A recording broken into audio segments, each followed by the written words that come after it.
All right, thank you so much. Welcome to another episode of the award-winning Sales Game Changers podcast. Mark Amtower, we're well over 800 episodes of the Sales Game Changers podcast. If you're listening to this on Apple Podcasts, if you haven't already, please go up, give us a 5-star review. We greatly appreciate it. If you're watching this on YouTube, thank you so much. Give us a thumbs up, ask a question, leave a comment, and we'd be happy to reply. I want to remind people also, I mentioned over 800 Sales Game Changers podcast episodes. If you go to salesgamechangerspodcast.com, salesgamechangerspodcast.com, you can read all of the past transcriptions. Mark, we've transcribed every show we've ever done.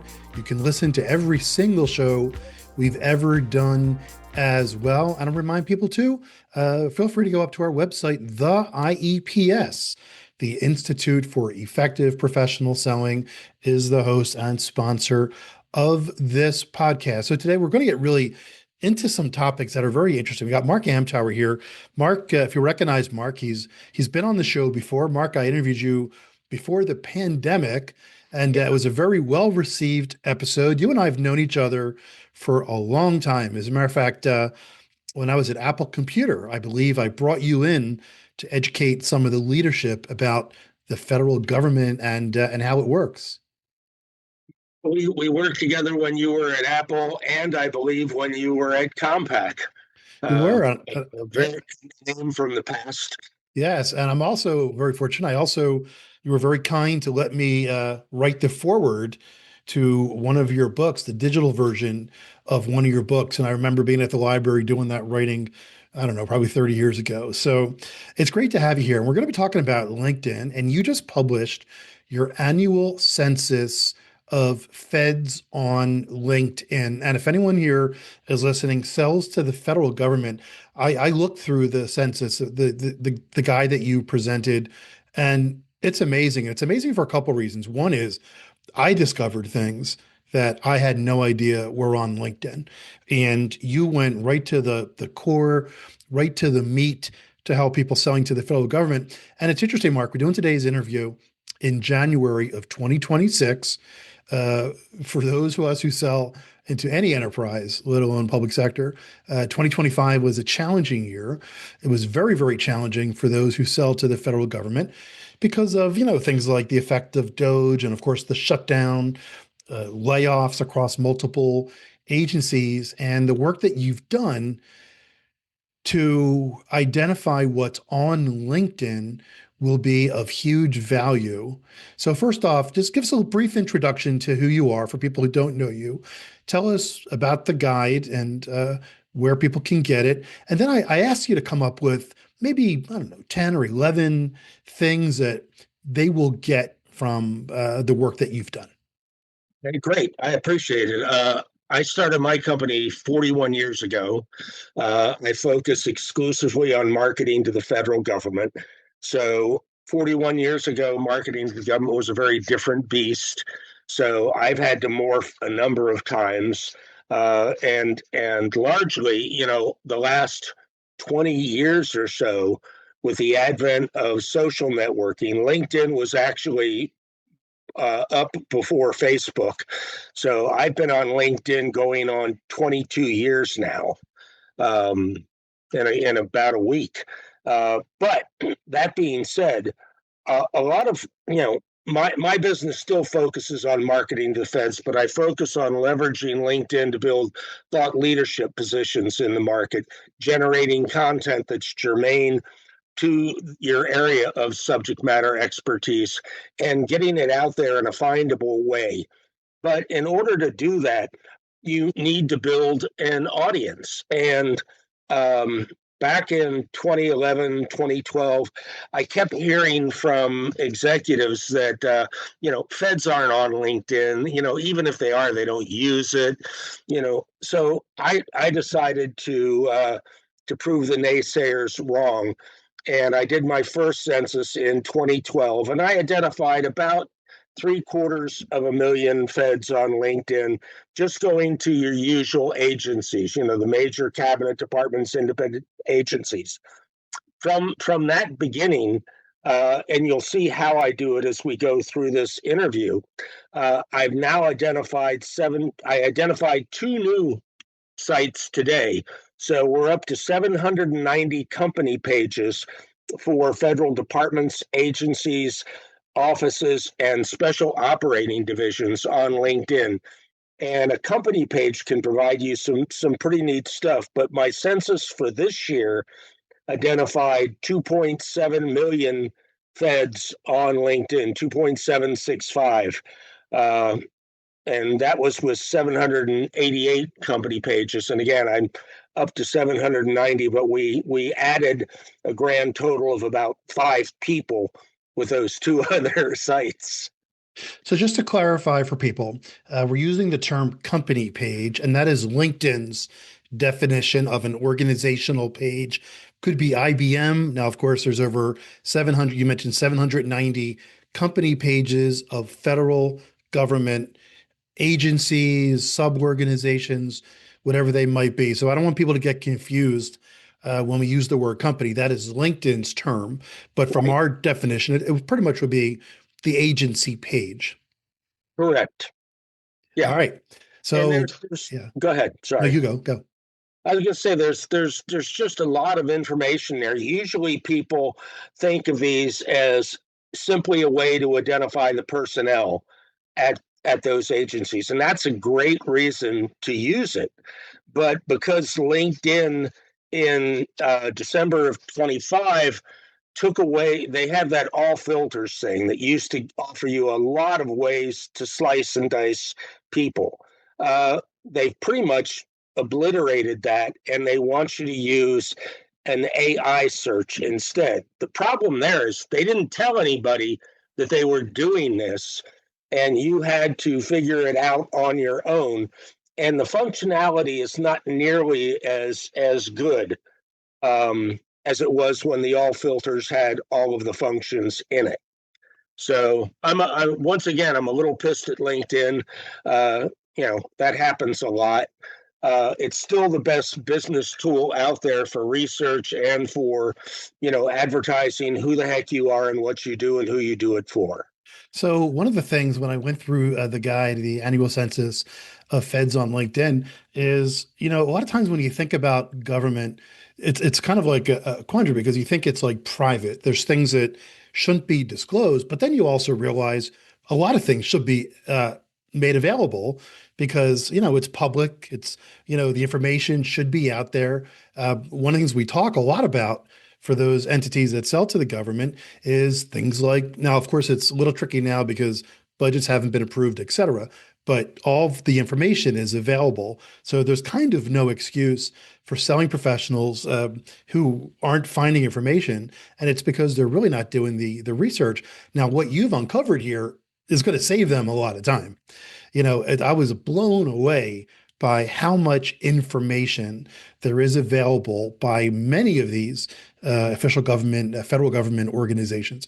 So let's start talking with the about section. So I know you've identified, I asked you to come up with 10 to 11 crisp things, and you found 5 things on the about section that you want to bring to our attention.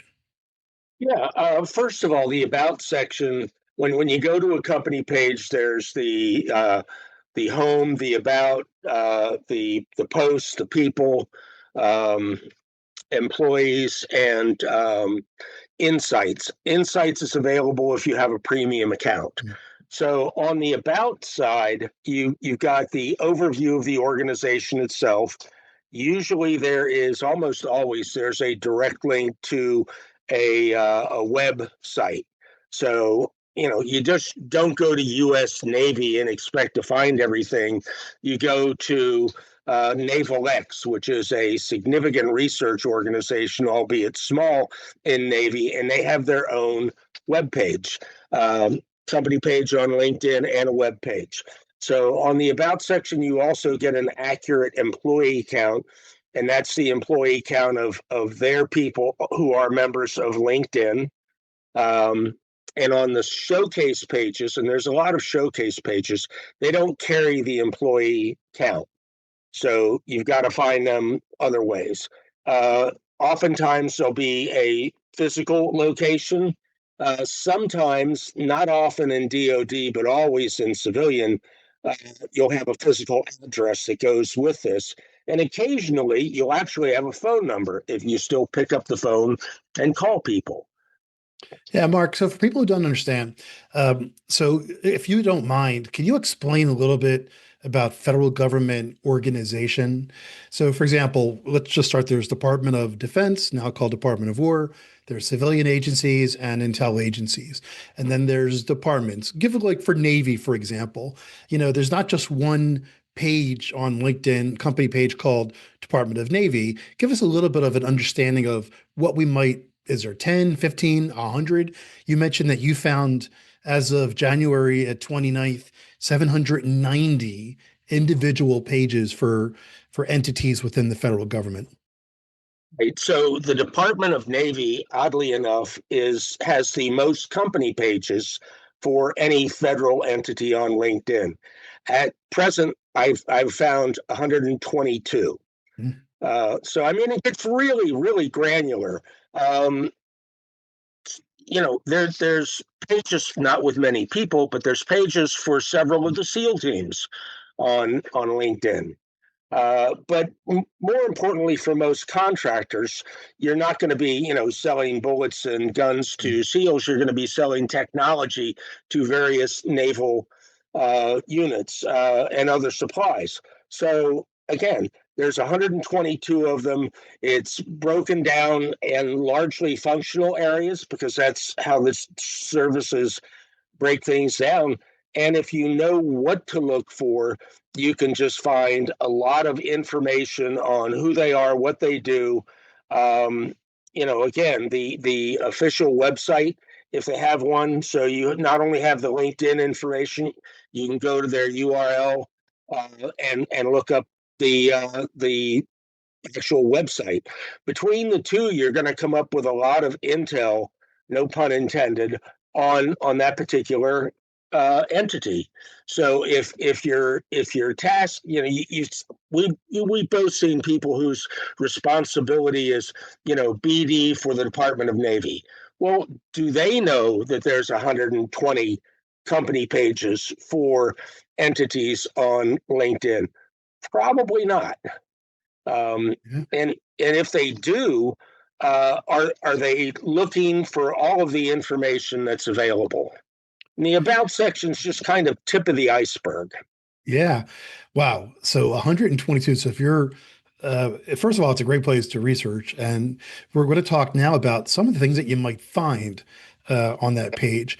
And one of the best parts of researching these pages is seeing what they post. Because here's the thing, if you're a selling professional and you're tasked, and let's say you're at the beginning or middle or even at the highest end of your career, you got to be providing what we call a huge amount of value to the customer. And the customer is not going to tolerate you if you're not up to speed, if you're not looking forward, if you're not seeing where the organization is going. And there's gold, right? There's gold in those postmark, post Yes. comma mark. So tell us about that. What have you uncovered in the posts that these Well, agencies are yeah. able to post? In the posts, you have four basic areas: images, videos, articles, and documents. So not all of them are filled in by all of the agencies, but you're going to start off when you click on post, you'll be automatically on the all page, so you can scroll down that, and you're going to see news items that you're not going to read in you know government executive in Washington technology in the usual suspects. You're going to find some really niche stuff, particularly the more niche the organization is. So oftentimes you're going to see, we're going to be hosting this event in coordination with, these organizations in our immediate vicinity. And again, the smaller the organization and the more regionally focused it is, the more likely you're going to find some events that you will not see elsewhere. So I was looking at parts of Navy earlier today, and I saw in the, what's it called? It's a part of the Tech Bridge communities. There's a number of tech bridges out there, and this one was for the Pacific Northwest. And there was a couple of sub pages there, and they were talking about events that are sponsored by, local universities, state governments, local governments, and Department of Navy, and their innovation labs, but they're innovation labs that are an event. So they're bringing together people who study a particular technology and saying, hey, let's brainstorm for a day. So the value to this is not simply the outcome of that particular brainstorming session, it's your ability to network with these people and get to know those who are, neck deep in this particular technology. Yeah, If you that's a great point. I mean, the selling professionals who are successful in a market like this know the people and they're in places where the customer is Yeah. and for ways to engage and to look for ways to bring value again, Mark, from your company, right? I remember when I was at Apple, this is a long time ago, selling to the public sector, one of the most valuable things that we could do was to bring Apple's experts to the government side. I don't mean the systems engineers who understood how to use Apple in a network, but I meant the engineers in Cupertino who are developing things that the government might be interested. I'm kind of curious here, and this is maybe a little bit off target here. One thing we talk a lot about with LinkedIn is posts and engaging on posts.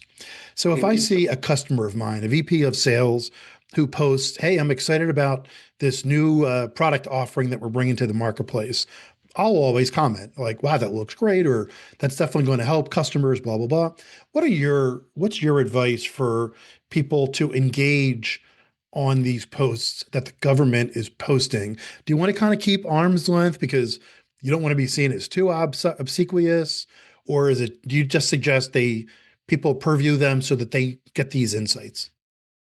There's a couple of different ways to look at this. First of all, if they are posting it out there and there's a comment feature, I will say, this looks like a great event. Do you mind if I share it with a bunch of other people? If I get an okay on that, it's going on my profile. Because if I'm focused on that particular niche, I want other people, not my competitors necessarily, but I want to share that information. I want to be known as an information conduit. So that starts to attract more people. And I believe the current LinkedIn algorithm likes stuff like that. The current algorithm is being more influenced by AI than the old pure SEO techniques. Yeah, that's a So, great way to look at to share the information out there. All right, so obviously you mentioned what was it, 2.7 million? What yes, LinkedIn calls members are yep. basically human beings who are associated with the 790 government entities that are up on LinkedIn. So, what if I'm a sales professional selling to a government agency? What should I be looking for? And how to engage with the people on LinkedIn. Well, again, you go to the company page, you look at the about section. That's not going to be as informationally robust as that post page. So you definitely want to look and see who the people are there. But now you have to use an AI type search to ferret out who they are.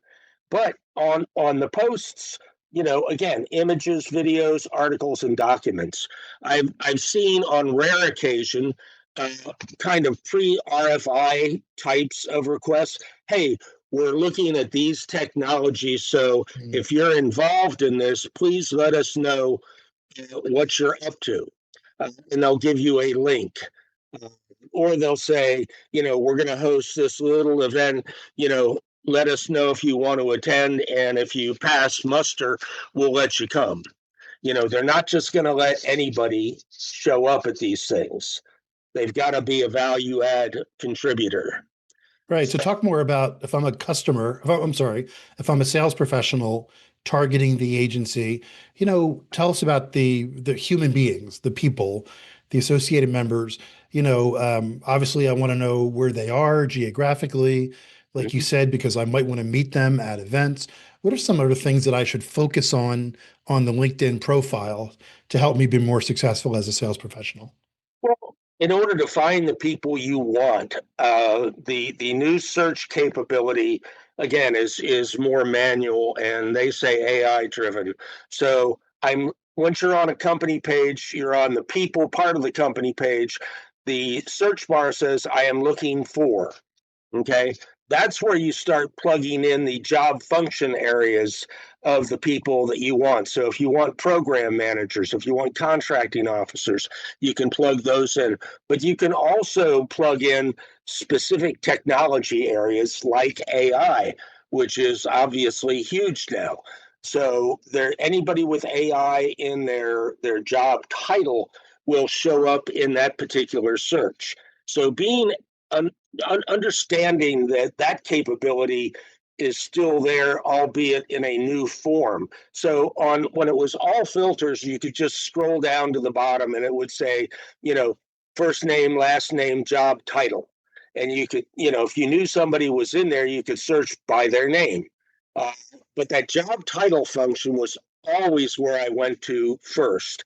And I would play, depending on who I was searching for, what client, whatever the client did, I would, I always start with program managers because those people are going to be key in the contracting process, in the selection process. Contracting officers are important, but they're going to listen to the PMs when it comes to exactly the skill set that we're looking for. And I know these two or three companies have this skill set. Yeah. Um, as opposed to the company that's just not vettable at all. Mark, what do you think about selling professionals connecting to people within their government agencies where are they might be, their target or their customer? Okay. One of the cool things on LinkedIn, one of the many cool things on LinkedIn, is seeing that you are a second degree to someone. Usually you can see the people you're connected with. And if there's other contractors there, they're open to connecting with salespeople and business development people. So reach out. If they're a third degree to you, the likelihood is they're very selective about who they connect with and why. But anytime you do an outreach to I say anybody, but particularly a Fed, put it in context. Why do you want to connect? What are you bringing to them? Not what they can do for you, but what you can do for them. Hey, I've been working with your agency for X number of years. These are the contracts that I've worked with. I'd love to connect with you. And when it's convenient for you, have a short chat. All right, once again, it's the annual census of feds on LinkedIn. Mark, how can people get the study? Go to my LinkedIn profile. It is a featured item there, or send me an email at markamtower@gmail.com. I'll send you the information. I've been doing the research again for since 2012. I sell the report, including all of the URLs and the people count, for $245. That's dinner for most BD people. Um, and it saves you a lot of research time, particularly if you're going after an agency that has a lot of URLs. It's a gold mine. It really is. And you've done all this work. And like I said, I didn't, I go on LinkedIn every day for it's always open. And I don't really do a whole lot of research of government, mostly companies, because of who the Institute for Effective Professional Selling Yeah, goes but the after. same But information is available on the companies. Oftentimes you go to those posts and they're going to tell you where they're going to be. well, my point being is that I was blown away by how much information these government entities make available, and what some of them post, and it's all good, and I like the way you said if you're a sales professional, it's very simple. You have to bring more value than ever before because the customer can get as much information, excuse me, as they need without your help. So how are you showing them that you're of value? There's so many things. Mark, give us a final thought, an action step, if you will, for the sales professionals listening to today's Sales Game Changers podcast that they should do right now after listening to today's show to take their sales career to the next level? If you're selling to the government in particular, go to that company page and start looking at the about section. Take a deep dive into the posts, but don't ignore on the right hand side. It says pages people also viewed. I have literally built this census from going to that page because that identifies other governmental entities, other collaborative situations like the tech bridges. Um, but take a look and see what's there. The more you know about the particular agency, the easier it's going to be for you to relate to the people you're talking to. All right, very good. All right, once again, congratulations, Mark. It's a great resource. And I want to thank you once again for being on today's Sales Game Changers podcast. My name, Always a pleasure, Fred. Always a pleasure. yeah, it's always a pleasure seeing you as well. All right, once again, my name is Fred Diamond. This is the Sales Game Changers podcast.